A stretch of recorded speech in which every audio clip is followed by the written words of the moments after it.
আর এবার লালগোলার দিকে আমাদের চোখ রাখতে হচ্ছে, কারণ লালগোলার ভিডিও তিনি পুলিশের ভূমিকা নিয়ে প্রশ্ন তুলেছেন। ঘটনাটা আপনাদের জানাই। ভিডিও তিনি অভিযোগ করছেন যে তার আবাসনে লাগাতার হামলা চালানো হচ্ছে। ভিডিও দেবাশিস মণ্ডল তিনি এই অভিযোগ করছেন।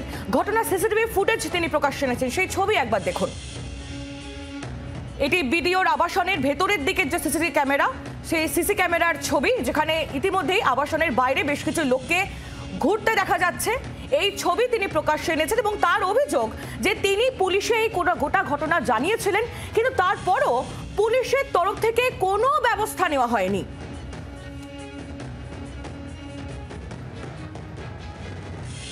পুলিশের ভূমিকায় খোদ ভিডিও তিনি প্রশ্ন তুলছেন, যদিও পুলিশের পক্ষ থেকে এই সমস্ত অভিযোগ খারিজ করে দেওয়া হয়েছে।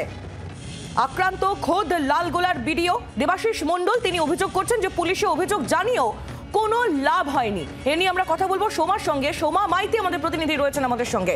সোমা, ঠিক কি অভিযোগ করছেন ভিডিও দেবাশিস মণ্ডল এবং পুলিশের তরফ থেকেই বা কি বলা হচ্ছে এই ঘটনার সামনে আসার পর?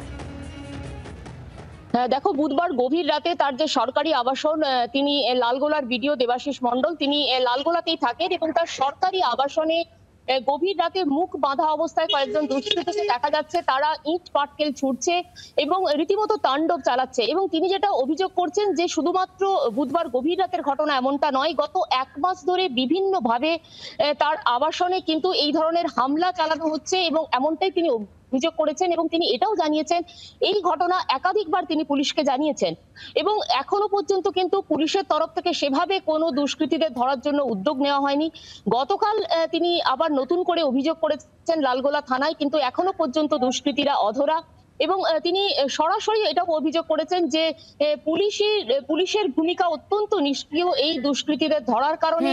স্বাভাবিক কারণেই তিনিও অনেকটা নিরাপত্তাহীনতায় ভুগছেন। কিভাবে তিনি লালগোলা ভিডিও অফিসে তিনি কাজ করবেন এবং তিনি পরিবার নিয়ে সেখানে থাকবেন, এটা নিয়েও কিন্তু একটা সন্দেহ, একটা সংশয় প্রকাশ করেছেন।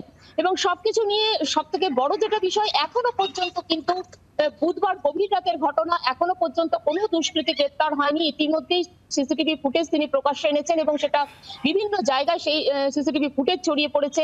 তবে এখন পুলিশের পক্ষ থেকে যেটা জানানো হয়েছে, তারা সর্বতভাবে চেষ্টা করছেন এই সিসিটিভি ফুটেজ দেখে দুষ্কৃতীদের চিহ্নিত করা এবং অত্যন্ত দ্রুত তাদের গ্রেপ্তার করা। এরপর পুলিশ কি ব্যবস্থা নেয় সেদিকে অবশ্যই নজর থাকবে। সোমা, তুমিও নজর রাখো। ধন্যবাদ তোমায়। এই নিয়ে বিজেপি নেতা সজল ঘোষের প্রতিক্রিয়া শোনাবো আপনাদের। ভাবতে পারছেন কোন রাজ্যে বাস করছি আমরা?